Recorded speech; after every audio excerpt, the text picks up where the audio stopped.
बच्चों, कोई भी इंसान तब तक नहीं हारता जब तक कि वो अपनी हार मान ना ले। फिर चाहे वो ज़िंदगी का मैदान हो, जंग का मैदान हो या नीट जैसे एग्ज़ाम का मैदान क्यों ना हो। अगर आप ये मान रहे हैं कि हाँ मैं हार गया हूँ, तो आप हारे हो। लेकिन अगर अभी भी आप में जीतने का जज्बा कायम है तो आपको कोई हरा नहीं सकता। शायद जो चीज़ आपको आपकी हार लग रही है वो आने वाले फ्यूचर में एक बहुत बड़े जीत का आगाज़ भी तो हो सकता है।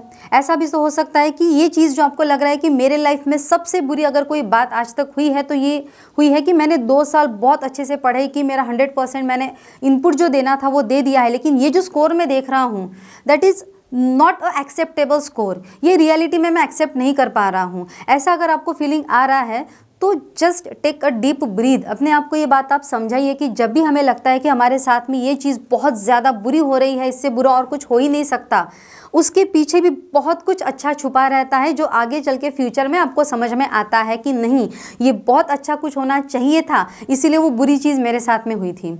आप सबको पता है मेरे साथ भी बहुत बुरी चीज़ हुई थी कि 12th में सीईटी में 170 स्कोर आने के बाद जब मुझे गवर्नमेंट एमबीबीएस में एडमिशन मिल रहा था, लेकिन अनअवेयरनेस की वजह से मेरा वो एडमिशन वहाँ से चला गया और मुझे बीएससी करना पड़ा।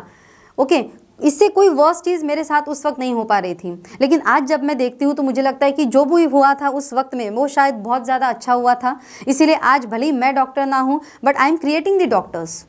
ओके, तो ऐसा ही कुछ आपके साथ में भी शायद आगे चल के बहुत अच्छा हो सकेगा। इसीलिए फर्स्ट ऑफ ऑल अपने आप को रिफ्रेश कर दीजिए। वो जो थॉट आपके माइंड में है कि बहुत बुरा हो रहा है, उस थॉट को आप लोग अपॉर्चुनिटी में चेंज कर दीजिएगा। ओके, अब बच्चों सवाल ये आता है कि नीट का स्कोर तो ठीक है, जो आना था वो आ गया, अब इसके आगे हमें क्या करना है। इसके आगे आपके पास में 2 ऑप्शन है। पहला ऑप्शन तो कोई और कोर्स में एडमिशन आपको लेना है, या दूसरा ऑप्शन नीट रिपीट करना है, 2024 के लिए प्रिपरेशन जो है वो स्टार्ट कर देना है।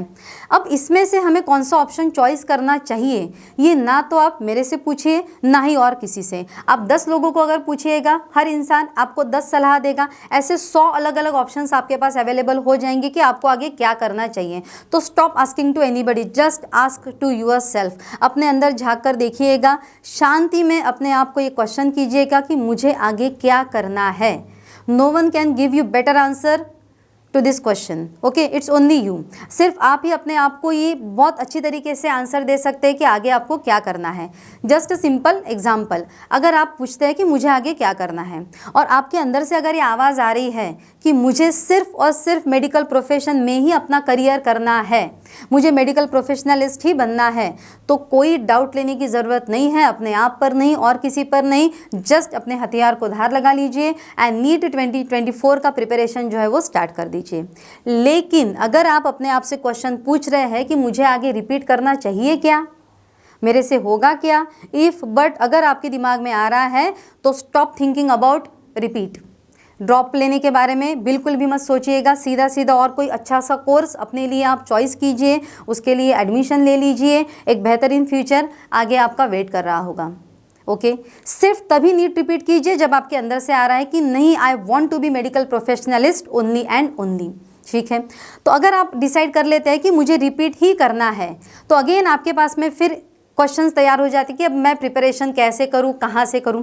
तो बच्चों, मैंने पिछले साल भी अभी आपके साथ जो बातें शेयर करने वाली हूं ना, पिछले साल भी बच्चों के साथ में सेम बातें शेयर की थी। जिन लोगों ने सुना उनका फ़ायदा हुआ, आज बहुत अच्छे स्कोर आ रहे हैं। जिन लोगों ने नहीं सुना, जितने पानी में थे उससे ज़्यादा और अंदर चले गए हैं।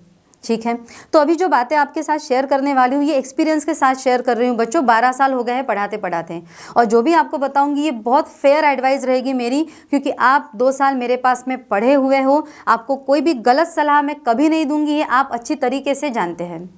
तो सबसे पहली एडवाइस तो मेरी ये रहेगी कि अगर आपको रिपीट करना है then stop thinking about any kind of online option. Don't go for online option. क्यों ऑनलाइन ऑप्शन की तरफ नहीं जाना है? 2 साल तो ऑफलाइन क्लासेस कर ली है, 1 साल ऑनलाइन करते हैं तो क्या होता है? 2-3 अलग अलग इसकी निगेटिव चीज़ है। सबसे पहला, जब आप रिपीट कर रहे होते हैं तब आपको हार्डवर्क के साथ जो चीज़ सबसे ज़्यादा मेंटेन करके रखनी होती है दैट इज़ योर पेशेंस। आपका जो मेडिकल प्रोफेशन में जाने का पैशन है ना बच्चों, इसको अगर आपको सर्वाइव करके रखना है, जिंदा रखना है, तो पेशेंस रखने की बहुत ज़्यादा ज़रूरत होती है।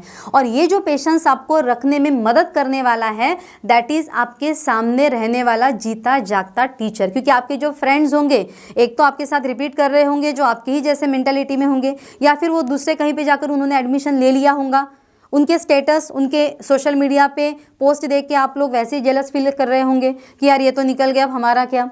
तो ना आपके फ्रेंड्स आपके कोई काम में यहाँ पे आ सकते हैं। आपके पेरेंट्स वो तो आपको यही बोलेंगे कि तुम्हारी इच्छा थी, देखो मैंने तुमको एक अटेम्प्ट दे दिया है, आगे तुमको करना है। तो इस कंडीशन में, रिपीट वाली कंडीशन में अगर आपको कोई साथी रह सकता है, then only and only your teacher, जो ऑफलाइन आपके साथ है, जो आपकी मेंटल कंडीशन को अच्छे से समझ सकता है, आपकी मेंटल हेल्थ को इम्प्रूव कर सकता है।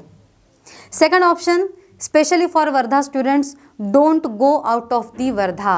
पिछले साल मेरे ही कांटेक्ट के, जिनके नाम मैं पर्सनली जानती हूँ, ऐसे 50 से भी ज़्यादा बच्चे वर्धा के बाहर रिपीट करने के लिए गए थे।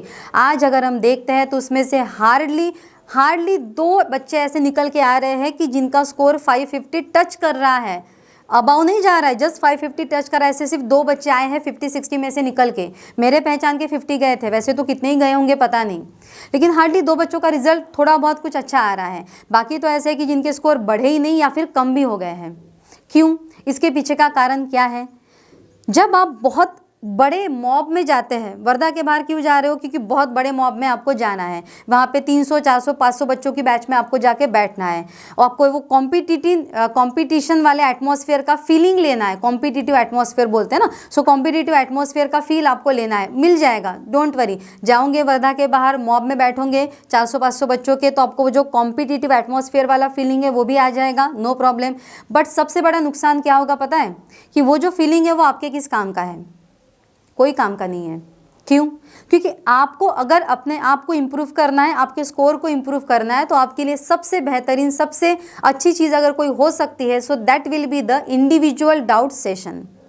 आप किन किन चीज़ों की वजह से नीट 2023 में बैक आ गए, कौन से पॉइंट्स आपके वीक है, वो आपको पर्सनल लेवल पे अगर अच्छी तरीके से समझाए जाते हैं, आपके डाउट्स अगर पर्सनल लेवल पे सॉल्व किए जाते हैं, then and then only you can improve your score. आपको पढ़ाने की ज़रूरत नहीं है, ऑलरेडी सिलेबस जो है वो आपने 2 साल में अपना कंप्लीट कर लिया है। रिपीट में आपको ऐसा टीचर चाहिए जो फटाफट आपका सिलेबस कंप्लीट करके दे, पर्सनल लेवल पर आपके डाउट्स सॉल्व करके ले, मैक्सिमम टू मैक्सिमम आपसे प्रैक्टिस करवा के ले। भले ही हम वर्धा में प्रिपेयर करते हैं, वर्धा में हम रिपीट करते हैं, बट आप सबको अच्छे तरीके से पता है कि ऐसा कोई इंस्टीट्यूट का, एकेडमी का या नेशनल लेवल का पेपर नहीं रहता जो यहाँ पे हम बच्चों से सॉल्व करवा के नहीं लेते हैं।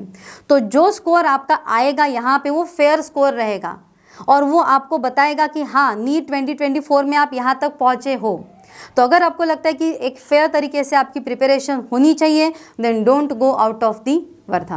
आप यहीं पे रह के बहुत अच्छे तरीके से प्रिपेयर कर सकते हैं। पिछले साल भी बच्चे यहाँ पे रहे, प्रिपेयर किया और उसका बहुत अच्छा रिजल्ट निकल करके आ रहा है। नीट 2023 का जैसे रिजल्ट आएगा, आपको वो बच्चों का रिजल्ट जो है वो भी पता चलेगा कि पहले कितने थे और बाद में कितने आए। मेरे पास ऐसे बहुत से एग्जाम्पल्स है कि बच्चे जो थे उन्होंने फर्स्ट अटेम्प्ट में 200, 250, 300 स्कोर लाया था, लेकिन सेकंड अटेम्प्ट में मतलब रिपीट में उनका जो स्कोर है वो 550 अबव, इवन 600 अबव भी गया है।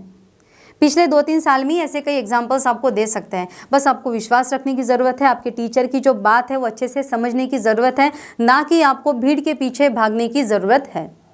सो टाइम रहते ही बच्चों आप अच्छी तरीके से सोच लीजिए, समझ लीजिए, ये दिन, ये टाइम वापस नहीं आएगा। जो 1 साल आप अपने लिए फिर से देने वाले हैं, that is very very very important. आप किसी मॉब में, किसी भीड़ के पीछे वो साल अपना बर्बाद मत कीजिए। जस्ट वो साल आप अपने लिए, खुद के लिए डेडिकेट कर लीजिए, तभी आपको स्कोर मिलेगा और तभी आप अच्छा कुछ अपने लाइफ में, मेडिकल प्रोफेशन में कर पाएंगे।